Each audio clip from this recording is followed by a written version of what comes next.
kepada Anda. Duhai Anda yang punya anak, duhai ibu yang melahirkan anaknya, duhai ibu yang menyusui anaknya, jika Anda sedang bekerja saat ini, apakah anak Anda tergerak membantu Anda? Jangan-jangan ibu yang nyapu, anak yang perintahkan. Jangan-jangan bapaknya, bapak yang kerja, anak yang menikmatinya. Anak yang pakai mobil, bapak disuruh bayarin bensinnya. Anak yang pakai mobil, bapak disuruh nyucinya. Jika ini terjadi dalam kehidupan, maka jangan salahkan anak dulu. Perhatikan pesan moralnya. Jangan langsung salahkan anak dulu. Tanyakan pada diri kita, sesibuk apa sampai Anda lupa perhatian kepada anak Anda, sampai dia tidak punya pesan dan kesan kepada Anda. Ibrahim sesibuk-sibuknya masih nengok anaknya, bermain dengan anaknya, melihat anaknya. Karena itu dalam Al-Quran diabadikan, sesibuk apapun seorang ayah mesti punya waktu dengan anak. Luqman ngobrol dengan anaknya. Wa idh qala Luqmanu libnihi wa huwa ya'izuhu ya bunayya la tusyrik billah. Yang ngobrol bukan istrinya, yang ngobrol bukan ibunya, Luqmannya. Yakub ngobrol dengan Yusuf. Yakub bapaknya, Yusuf anaknya. Tidak disebutkan ibunya. Kenapa ibu tidak disebutkan dalam Al-Quran, dalam interaksinya dengan anak? Kata para ulama tafsir, karena anak dekat dengan ibu itu sudah biasa. Karena tugas ayah itu di luar mencari nafkah, ayah dekat dengan anak itu yang luar biasa. Karena itu pesan moral kita mengajarkan kepada kita. Mohon izin dan mohon maaf, jika ada seorang anak tidak peka dengan pekerjaan atau beban orang tuanya, maka jangan cepat langsung salahkan anaknya. Boleh jadi Anda yang terlampau sibuk dulu sehingga tidak bisa memberikan perhatian kepada anaknya. Anak Anda menunggu Pak di rumah 8 jam, Anda bekerja di luar. Dia kadang menggambar-gambar sesuatu, dia mengarang-arang cerita, dia ingin setoran hafalan. Tiba-tiba Anda pergi entah kemana, tidak ada kabar. Kadang-kadang pulang tidak menyapa, kadang sekedar langsung istirahat, kadang untuk sekedar menyapanya, senyum kepadanya tidak punya waktu. Pantas anak Anda mencari perhatian di luar rumah. Pantas dia kebut-kebutan di luar rumah. Pantas ada yang kena narkoba. Karena hakikatnya bukan itu yang dia inginkan, tapi perhatian Anda yang ingin dia dapatkan. Cek lagi keluarga kita pulang ke rumah, lihat anak kita. Bahkan kalau perhatian kita begitu dalam, maka terjadilah tingkat paling tinggi dalam kehidupan berkemanusiaan. Saya katakan pada ibu saya, bahkan Allah akan turunkan saat di dunia. Ayah saya meninggal saat saya masuk pesantren, dan baiknya saya rasakan luar biasa. Beliau mengajar di musalla kecil dulu, sekarang jadi masjid. Itu saya selalu dibawa. Beliau mengajar, saya tidur. Sekarang gantian, saya mengajar, beliau tidur. Dan kadang dipangku, gendong sampai pulang. Saya pernah sengaja pura-pura tidur untuk ingin tahu apa yang dikerjakan ayah saya di jalan. Jaga betul supaya nggak bangun. Begitu saya disimpan di kasur dan bangun, diajak bercanda. Saya mau masuk pesantren, beliau nggak sempat ngantar. Saya bertemu, beliau menangis, peluk saya, minta maaf, gak bisa ngantar ke pesantren. Saya belum mengerti apapun saat itu. Saya bertekad, insya Allah saya belajar dengan sungguh-sungguh. Sepekan 2 pekan saya dapat panggilan pulang.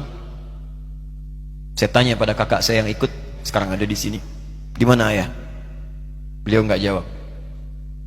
Sampai di Bandung, paman saya, beliau sekarang Sekom MUI Jawa Barat, langsung menyampaikan, nampaknya nggak akan terkejar sampai sana, mungkin sudah dimakamkan. Saya ngerti, paham saat itu bahwa beliau telah wafat. Maka saya pulang. Maghrib saya sampai, saya dapati ibu di ruangan tengah. Saya datangi, saya menahan tangis, tidak menangis sedikit pun untuk membahagiakan ibu saya. Saya datang, saya peluk, saya temani tidurnya. Itu pertemuan saya dengan ayah saya terakhir di mimpi. Saya bermimpi mulia, sudah pakai kemeja, tersenyum, mendadahi saya. Sudah. Besoknya saya cari ke kamar, ternyata Allahu Akbar, apa yang selama ini saya pelajari di pesantren, kitabnya sudah ada di kamar semua, sudah disiapkan. Saya menangis saat itu. Saya bawa mushaf. Jadi bapak saya, ayah saya, itu bajunya pun saat wafat dibagikan kepada sahabat-sahabatnya. Bajunya, kitab-kitab ini dibagikan. Ibu saya menunjukkan kemudian ada jam yang nanti nak pakai. Saya bilang simpanlah. Saya bawa mushaf. Dengan mushaf itu saya duduk di ruangan tengah, saya menghadap ke kiblat dan saya mohon kepada Allah.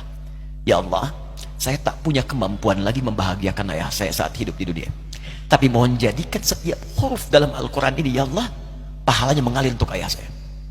Begitu saya bacakan saat itu, tak bisa saya berhenti. Dan tiba-tiba langsung masuk ayatnya, artinya, posisinya, nomornya. Gak pernah berhenti, masuk. Jadi kalau antum, maaf, ingin mencari amalan setelah sholatnya maksimal, yang dengan amal itu dosa bisa digugurkan, kedekatan bisa dibangun, cinta bisa diraih, ada orang tua. Makanya mumpung masih ada, ayo manfaatkan. Barangkali Allah titipkan kepada antum bukan ingin membuat antum lelah, barangkali ingin mengurangi, bahkan menghilangkan dosa-dosa yang melekat dalam diri antum, ingin menghadirkan cinta Allah kepada antum, ingin memudahkan aktivitas yang antum sedang jalani. Saya sering katakan begini ya, maaf ya, hasil kerja keras antum itu, kalau antum sukses, boleh jadi kerja keras antum cuma 30%-nya, 70%-nya, disitulah tangisan ibunda anda yang menangis di pertengahan malam. Peluh keringat ayah anda yang dalam mencangkul itu berkata kepada Allah, ya Allah mohon, jangan sampai anak saya seperti ini keadaannya. Ya Allah, jadikan dia lebih bahagia. Makanya ketika anak sukses, kata Al-Quran surah ke-46 ayat ke-15, ada isyarat di sana.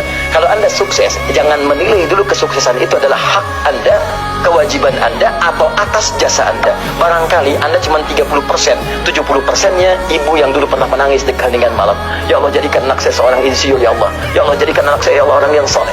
Papa anda yang dulu cuma makan singkong, datangnya ke sawah, kemudian kerjakan segala rupa, ya Allah, jadikan anak saya lebih hebat dibandingkan saya. Makanya ketika anda berhasil, kata Al-Quran, jangan dulu merasa bangga, karena boleh jadi jasa terbesarnya jasa orang tua dulu. Ya Rasulullah, bukankah kami saudara-saudaramu? Kata Nabi, bal antum ashabi. Kalian itu bukan saudara-saudaraku, kalian sahabat-sahabatku. Ikhwani humul ladhina lam yarawni walakinnahum yu'minuna bi. Saudara-saudaraku itu adalah orang-orang yang tidak pernah melihatku, tapi mereka mau beriman kepadaku. Jadi kalau Nabi saja merindukan antum, kenapa antum tidak merindukannya? Kalau Nabi menantikan kita di surga, kenapa kita tidak menjemput penantian itu? Karena itulah Muhammad SAW akan menjemput umatnya di surga, dan tidak melangkahkan kaki ke dalamnya sebelum berkumpul umatnya dibimbing beliau oleh SAW ke surga. Allahumma salli wa sallim wa barik alaihi. Allahumma salli wa sallim wa barik alaihi. Allahumma salli wa sallim wa barik alaihi.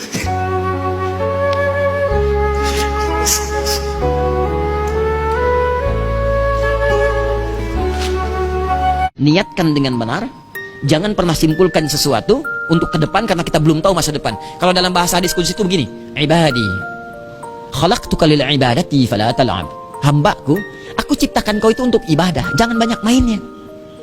Wa qasamtu laka rizqaka fala tat'ab.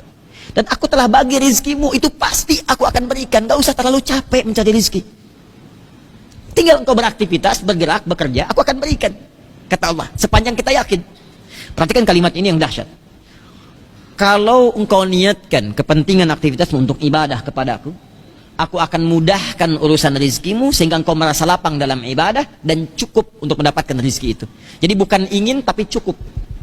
Cukup itu sesuai kebutuhan, jadi nikmat roh kita. Orang yang mohon maaf terlalu banyak keinginannya, itu yang menjadikan beban hidupnya jadi berat. Cuma itu yang bisa menolong anda di hari akhirat, teman-teman terbaik, selain syafaat-syafaat yang lainnya. Ada orang mendekat kepada Al-Quran, ada orang sering bersalawat kepada Nabi, ada orang mendekat pada hukum-hukum Allah, ada orang-orang yang belum bisa maksimal menunaikan itu semua. Dia cari teman-teman yang soleh yang menunjukkan pada kebaikan-kebaikan. Bukankah sering anda dapati seperti itu? Mungkin anda bersahabat dengan teman yang tingkat ibadahnya jauh di atas anda. Anda masih sibuk dengan urusan dunia, tapi masih menunaikan sholat, masih puasa, tapi karena kesibukan dunia anda, Masya Allah, kurang bekal ibadah anda. Tapi beruntungnya anda dengan punya teman yang soleh, berjamaah dengan imam yang soleh, puasa dengan dia, buka sama-sama, kadang sering ikut-ikut, misalnya dalam ta'limnya, dalam macam-macamnya, Masya Allah. Maka tiba-tiba ketika anda dikenal oleh dia, diingat oleh dia, di akhirat nanti, tidak ditemukan anda. Ya Allah, dia kawan saya, ya Allah. Dia teman saya, ya Allah. Dia saudara saya, ya Allah. Kami pernah ta'lim sama-sama, ya Allah. Kami pernah puasa sama-sama, ya Allah. Kami pernah sholat berjamaah sama-sama, ya Allah. Mohon jangan pisahkan, ya Rabb. Jangan pisahkan. Tanya, sudahkah anda punya teman seperti itu yang bisa menolong dalam kebaikan? Kalau belum temukan, cepat cari, mumpung masih hidup. Sebab kalau sudah kehidupan itu berakhir, tidak mudah untuk menemukannya. Maka pastikan di kantor anda, teman anda bisa membawa anda ke surga. Pastikan di rumah anda,